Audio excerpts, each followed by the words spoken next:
Hey, good morning, friends.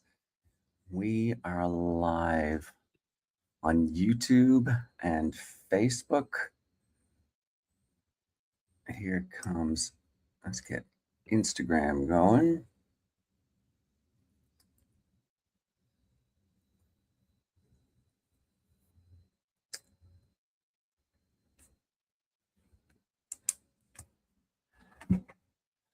You can tell a lot about an actor by how they treat their guest stars once they become the lead in a TV show. Good morning. This is the Daily, the morning report from the Working Actor NYC. Today is Thursday, May 21st. Welcome wherever you're joining me from on YouTube, Facebook, Instagram. Good morning. How are you? Good to see you, Summer. Welcome, TikTok. Let me know where you're joining me from and what you're working on today in your acting career over here at the Working Actor NYC. Lots of things going on. Last night, I went to a conversation, an opportunity, an event organized by the SAG-AFTRA Foundation. We got to see the season 3 finale of Elsbeth on CBS, and then there was a moderated conversation with the star Carrie Preston and the casting director Findlay Davidson. So I got to spend some time in the world of Elsbeth. Um, I was particularly keen to go because the casting director Findlay Davidson was going to be there, so I was keen to listen and see if there's anything I could learn.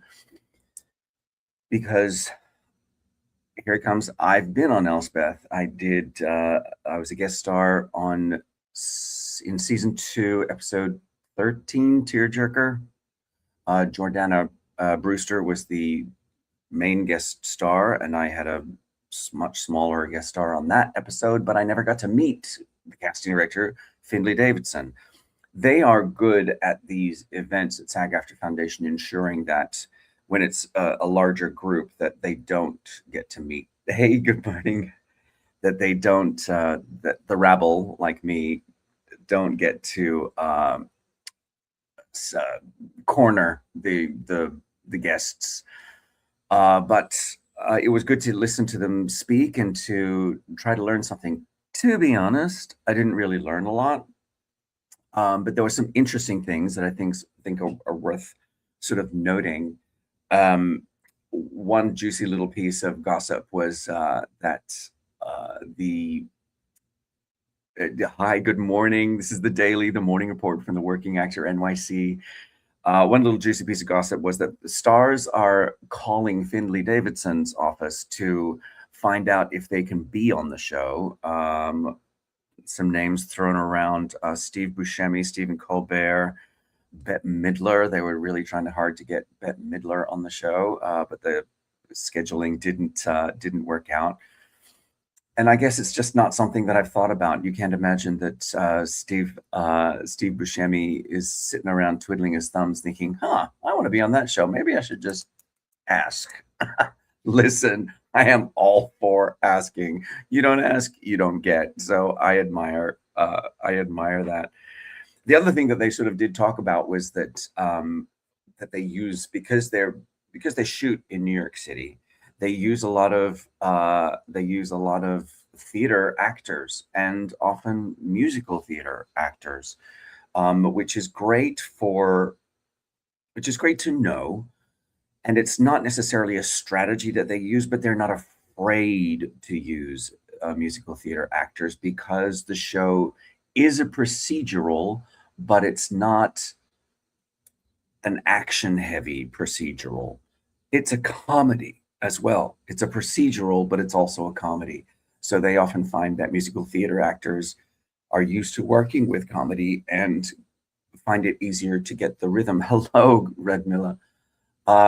Good morning, friends. Run the Scrum is here. Thanks for joining me. This is the Daily. Good morning, Draven Lee. This is the Daily, the morning report from the Working Actor NYC. Hey, Matt W. As I say, last night I got to spend some time in the Elspeth world.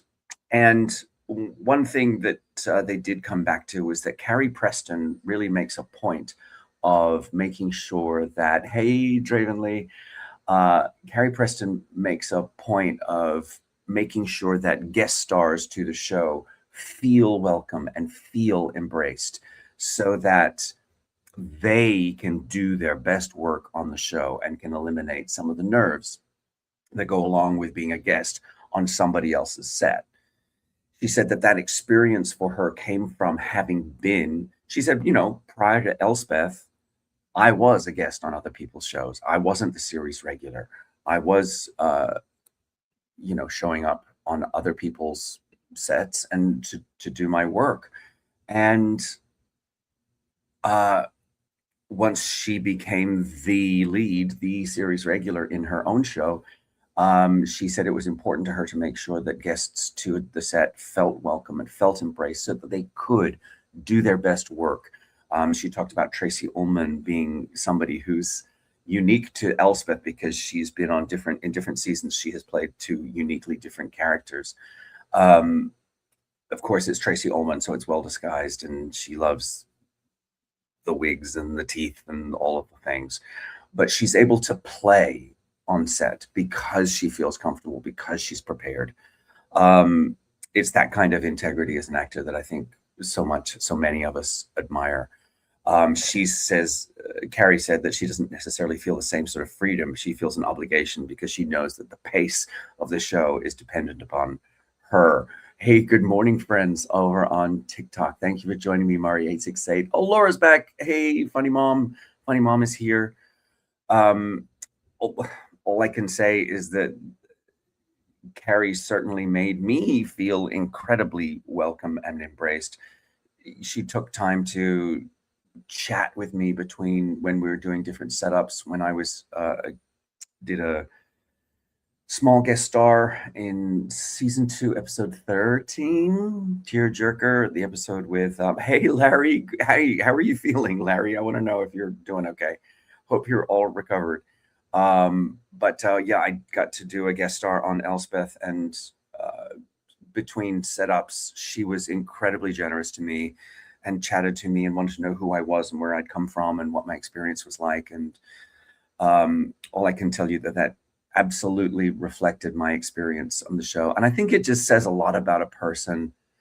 Oh, good to hear, Larry. I just think it says a lot about an actor that they don't forget where they've come from, that once they become the series regular, that they make sure that they are doing what they can to remember what their process and trajectory has been like on the way to becoming the series regular. So I really appreciated that. It made me feel wonderful and made me relax and allowed me to do my best work.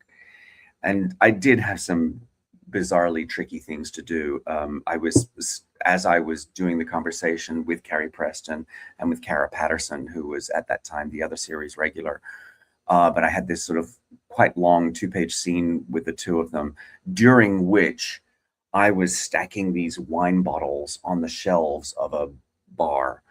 And of course, it was important for continuity that I place the same bottles in the same place and at the same time.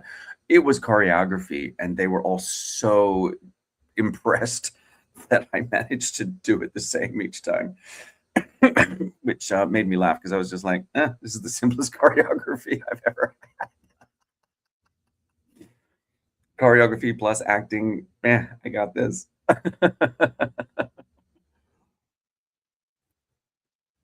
But let me know what you guys are working on in your acting careers. Hi, Liberty Sage Bear. Hi, thanks for joining me. Hi, Sigma N1. Today I am working on a scene from Blue Bloods that I picked up in a casting director workshop that I did with #dancer skills. Yes, Summer, that's right. #dancer skills. On a hold for another commercial. Get it, Laura. You are killing it. I'm so proud. That's so awesome. You better book. This is awesome news. Now, Laura, this is interesting. Is it the same casting director, or are these different casting directors who are calling you in? I'm interested to know how it works in your neck of the woods, because you're uh, what is that? I guess Texas isn't Southeast, is it? I don't know. That's interesting. Different casting directors. You're killing it, Laura. I'm so proud of you. Like I had something to do with it. You know? I just think that's awesome. I'm so pleased for you. Congratulations. Uh, this is one of our, Laura is one of a longtime viewer over on TikTok, and just keeps racking up these commercial bookings. I'm really, really impressed. Yes, today I'm working on a scene from Blue Bloods in a workshop with casting director Caroline Pomer Elegrant, who was the casting director for Bull for a long time. Laura is killing it. Over on YouTube, Laura, over on YouTube, Summer from Dolls of Horror is sending you your congratulations, giving you your flowers. So yeah, I have casting director workshop today with Caroline Pomer Elegrant. I'm uncertain about that I've chosen the correct scene to do for her. How do you choose scenes for your casting director workshops? Um, Caroline has been doing a lot of shorts lately across genres. Yeah, I guess some are horror, some are comedy. I just wanted to go in with something that I book, a boss with bite. This is sort of a boss, what I call a boss with bite scene. Um, it's from a procedural. So, I mean, Caroline has done procedurals. Uh, Ukulele Man wants me to play their song Fool to Be in Love by Aaron Low Winter. I just released, would love feedback support. There you are. If you're on TikTok, find Ukulele Man. Yeah, I'm unclear as to the direction that I've gone in. The other scene that I like to do in these classes is the scene from Elspeth that I booked, because it is sort of, yes, it's procedural, but it is sort of light comedy. So I feel like that can be helpful as well. And that's more the smart servant role, what I call smart servant, which is another sort of type that I tend to book a lot. So that's what I'm working on. I also have to do more work downstairs. We had a huge thunderstorm in New York City last night, and did not realize until later in the evening that our basement had flooded. So we spent a few hours last night cleaning that up. There's still more work to do down there, and stuff is trashed. Oh well, what you gonna do? Listen, I've got to keep moving, but wherever you are, whatever you're working on, you got this. Keep going. Congratulations again, Laura. So thrilled for you. And I will be right back here tomorrow at 8 a.m. Wherever you are, thanks for joining me.